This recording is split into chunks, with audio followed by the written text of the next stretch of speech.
কৃপাচার্য অশ্বত্থামা ও কৃতবর্মা কিছু দূর গিয়ে এক ঘোর বনে উপস্থিত হলেন। অল্পকাল বিশ্রাম করে এবং অশ্বদের জল খাইয়ে তাঁরা পুনরায় যাত্রা করলেন এবং একটি বিশাল বটবৃক্ষের নিকটে এসে রথ থেকে নেমে সন্ধ্যা বন্দনা করলেন। ক্রমে রাত্রি গভীর হল। কৃপ ও কৃতবর্মা ভূতলে শুয়ে নিদ্রিত হলেন। অশ্বত্থামার নিদ্রা হল না। তিনি ক্রোধে অধীর হয়ে সর্পের ন্যায় নিঃশ্বাস ফেলতে লাগলেন। তিনি দেখলেন সেই বটবৃক্ষে বহু সহস্র কাক নিঃশঙ্ক হয়ে নিদ্রা যাচ্ছে। এমন সময় এক ঘোর দর্শন কৃষ্ণ পিঙ্গলবর্ণ বৃহৎ পেচক এসে বিস্তর কাক বিনষ্ট করল। তাদের ছিন্ন দেহে এবং অবয়বে বৃক্ষের তলদেশ আচ্ছন্ন হয়ে গেল। অশ্বত্থামা ভাবলেন, এই পেচক যথাকালে আমাকে শত্রু সংহারের উপযুক্ত উপদেশ দিয়েছে। আমি বলবান বিজয়ী পাণ্ডবদের সম্মুখ যুদ্ধে বধ করতে পারব না। যে কার্য গর্হিত বলে গণ্য হয় ক্ষত্র ধর্মাবলম্বী মানুষের পক্ষে তাও করণীয়। এই প্রকার শ্লোক শোনা যায়। পরিশ্রান্ত ভগ্ন ভোজনে রত পলায়মান আশ্রয় প্রবিষ্ট অর্ধরাত্রে নিদ্রিত নায়কহীন বিচ্ছিন্ন বা দ্বিধাযুক্ত শত্রুকে প্রহার করা বিধেয়। অশ্বত্থামা স্থির করলেন তিনি সেই রাত্রিতেই পাণ্ডব ও পাঞ্চালগণকে সুপ্ত অবস্থায় হত্যা করবেন। দুই সঙ্গীকে জাগরিত করিয়ে অশ্বত্থামা তাঁর সংকল্প জানালেন। কৃপ ও কৃতবর্মা লজ্জিত হয়ে উত্তর দিতে পারলেন না। ক্ষণকাল পরে কৃপ বললেন, কেবল দৈব বা কেবল পুরুষাকারে কার্য সিদ্ধ হয় না, দুয়ের যোগেই সিদ্ধিলাভ হয়।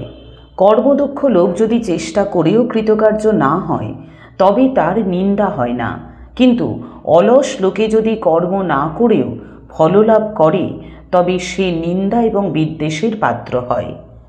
লোভী অদূরদর্শী দুর্যোধন হিতৈষী মিত্রদের উপদেশ শোনেননি। তিনি অসাধু লোকদের মন্ত্রণায় পাণ্ডবগণের সঙ্গে শত্রুতা করেছেন। আমরা সেই দুঃশীল পাপীর অনুসরণ করেই দারুণ দুর্দশায় পড়েছি। আমার বুদ্ধি বিকল হয়েছে, কিসে ভালো হবে তা বুঝতে পারছি না। চলো আমরা ধৃতরাষ্ট্র, গান্ধারী ও মহামতি বিদুরের কাছে গিয়ে জিজ্ঞাসা করি, তারা যা বলবেন তাই আমাদের কর্তব্য হবে। অশ্বত্থামা বললেন, নিপুণ বৈদ্য যেমন রোগ নিরূপণ করে ঔষধ প্রস্তুত করেন, সাধারণ লোকেও সেই রূপে কার্যসিদ্ধির উপায় নির্ধারণ করে, আবার অন্য লোকে তার নিন্দাও করে। যৌবনে, মধ্যবয়সে ও বার্ধক্যে মানুষের বিভিন্ন বুদ্ধি হয়। মহাবিপদে বা মহা সমৃদ্ধিতেও মানুষের বুদ্ধি বিকৃত হয়। আমি শ্রেষ্ঠ ব্রাহ্মণকুলে জন্মগ্রহণ করে মন্দ ভাগ্যবশত ক্ষত্র ধর্ম আশ্রয় করেছি। সেই ধর্ম অনুসারে আমি মহাত্মা পিতৃদেবের এবং রাজা দুর্যোধনের পথে যাব। বিজয় লাভে আনন্দিত শ্রান্ত পাঞ্চালগণ আজ যখন বর্ম খুলে ফেলে নিশ্চিন্ত হয়ে নিদ্রামগ্ন থাকবে, তখন আমি তাদের বিনষ্ট করব। পাঞ্চালগণের দেহে রণভূমি আচ্ছন্ন করে আমি পিতার নিকট ঋণ মুক্ত হব। আজ রাত্রিতেই আমি নিদ্রিত পাঞ্চাল ও পাণ্ডব পুত্রগণকে খড়গাঘাতে বধ করব। পাঞ্চাল সৈন্য সংহার করে কৃতকৃত্য ও সুখী হব। কৃপ বললেন, তুমি প্রতিশোধের যে সংকল্প করেছ তা থেকে স্বয়ং ইন্দ্রও তোমাকে নিবৃত্ত করতে পারবেন না। বৎস, তুমি বহুক্ষণ জেগে আছো, আজ রাত্রিতে বিশ্রাম করো। কাল প্রভাতে আমরা বর্ম ধারণ করে রথারোহণে তোমার সঙ্গে যাব। তুমি যুদ্ধে বিক্রম প্রকাশ করে অনুচর সহ পাঞ্চালগণকে বিনষ্ট করো। অশ্বত্থামা ক্রুদ্ধ হয়ে বললেন, ধৃষ্টদ্যুম্নকে বধ না করে জীবন ধারণ করতে পারছি না। রাজা দুর্যোধনের যে বিলাপ আমি শুনেছি তাতে কার হৃদয় দগ্ধ না হয়। মাতুল, প্রভাতকালে বাসুদেব ও অর্জুন শত্রুদের রক্ষা করবেন, তখন তারা ইন্দ্রেরও অজেয় হবে। আমার ক্রোধ দমন করতে পারছি না। আমি যা ভালো মনে করেছি তাই করব। এই রাত্রিতেই সুপ্ত শত্রুদের বধ করব।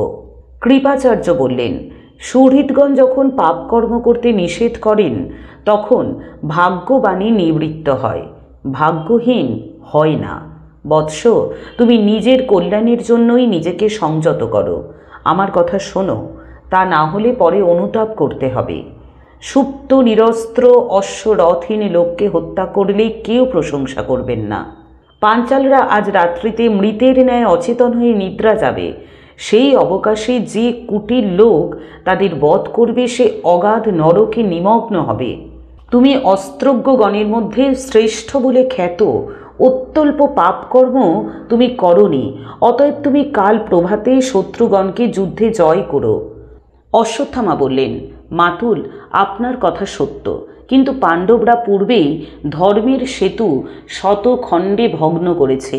আমি আজ রাত্রিতেই পিতৃহন্তা পাঞ্চালগণকে সুপ্ত অবস্থায় বধ করব। তার ফলে যদি আমাকে কীটপতঙ্গ হয়ে জন্মাতে হয় তাও শ্রেয়। আমার পিতা যখন অস্ত্র ত্যাগ করেছিলেন তখন ধৃষ্টদ্যুম্ন তাকে বধ করেছিল। আমিও সেইরূপ পাপ কর্ম করব।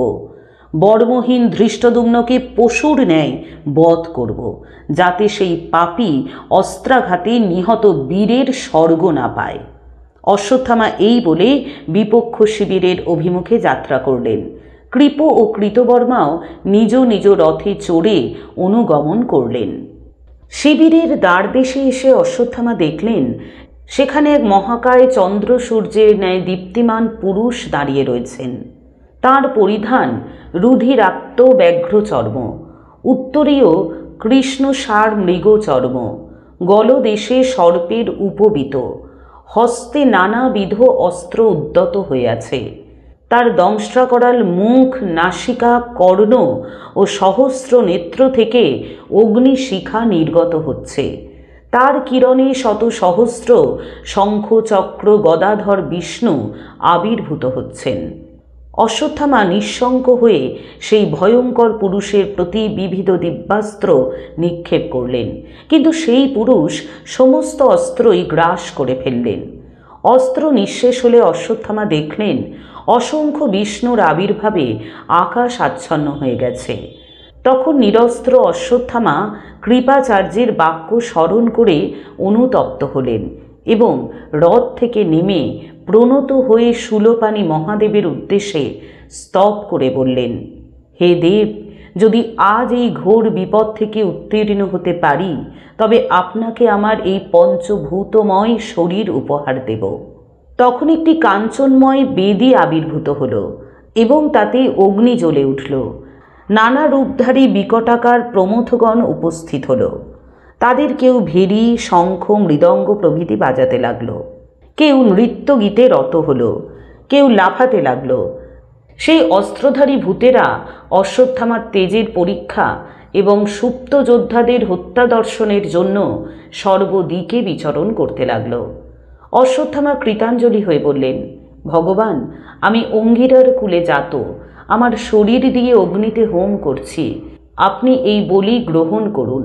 এই বলে অশ্বত্থামা বেদিতে উঠে জ্বলন্ত অগ্নিতে প্রবেশ করলেন। তিনি ঊর্ধ্ববাহু এবং নিশ্চেষ্ট হয়ে আছেন দেখে মহাদেব প্রত্যক্ষ হয়ে সহাস্যে বললেন, কৃষ্ণ অপেক্ষা আমার প্রিয় কেউ নেই, কারণ তিনি সর্বপ্রকারে আমার আরাধনা করেছেন। তাঁর সম্মান এবং তোমার পরীক্ষার জন্য আমি পাঞ্চালগণকে রক্ষা করছি এবং তোমাকে নানা প্রকার মায়া দেখিয়েছি, কিন্তু পাঞ্চালগণ কাল কবলিত হয়েছে, আজ তাদের জীবনান্ত হবে। এই বলে মহাদেব অশ্বত্থামার দেহে আবিষ্ট হলেন এবং তাকে একটি নির্মল উত্তম খড়গ দিলেন। অশ্বত্থামার তেজ বর্ধিত হল। তিনি সমধিক বলশালী হয়ে শিবিরের অভিমুখে গেলেন। প্রমথগণ অদৃশ্য হয়ে তাঁর সঙ্গে চলল। কৃপ ও কৃতবর্মাকে শিবিরের দ্বারদেশে দেখে অশ্বত্থামা প্রীত হয়ে মৃদুস্বরে বললেন, আমি শিবিরে প্রবেশ করে কৃতান্তের ন্যায় বিচরণ করব। আপনারা দেখবেন যেন কেউ জীবিত অবস্থায় আপনাদের নিকট মুক্তি না পায়। এই বলে অশ্বত্থামা অদ্বার দিয়ে পাণ্ডব শিবিরে প্রবেশ করলেন।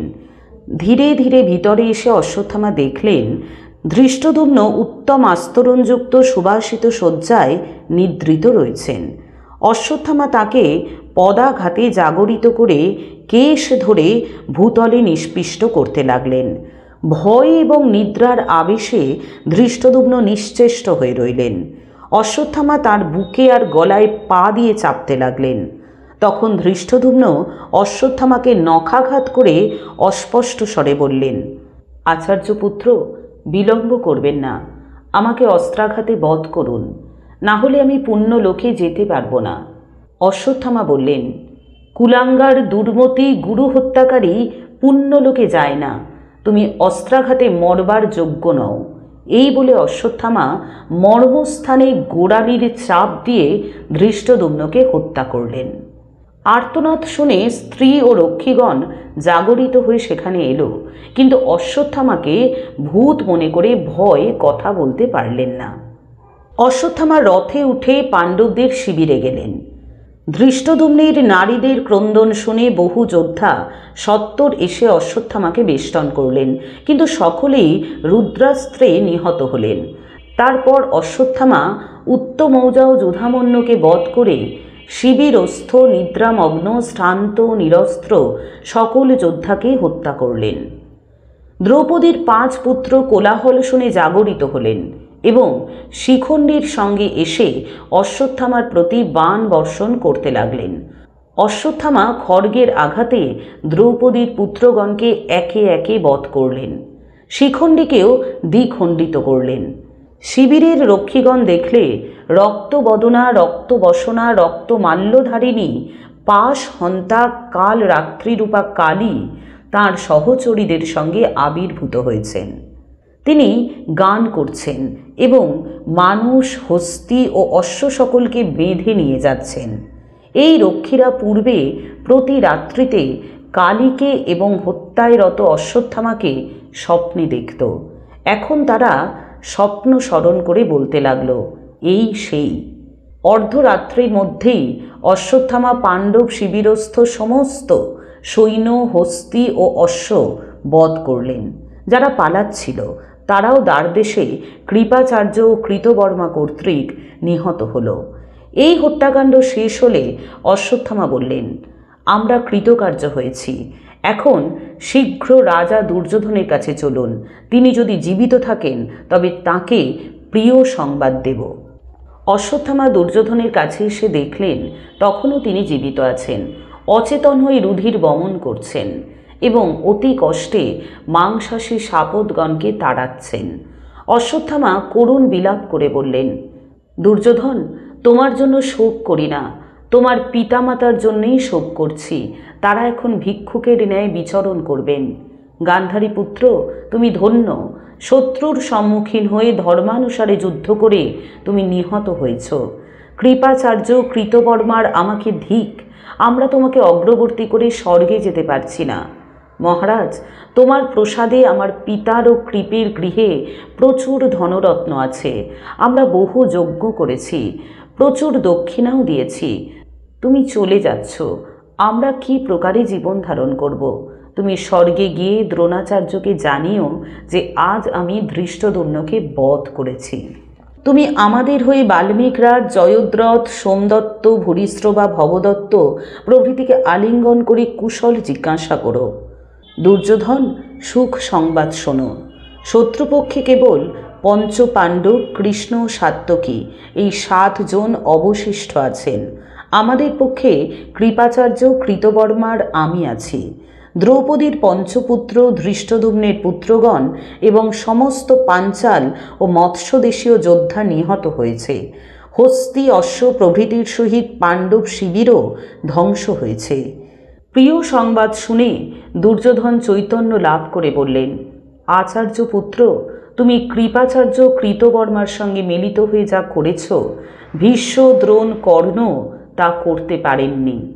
আজ আমি নিজেকে ইন্দ্রের সমান মনে করছি, তোমাদের মঙ্গল হোক, স্বর্গে আমাদের মিলন হবে। এই বলে কুরুরাজ দুর্যোধন প্রাণত্যাগ করে পুণ্যময় স্বর্গলোকে প্রস্থান করলেন। তাঁর দেহ ভূতলে পড়ে রইল।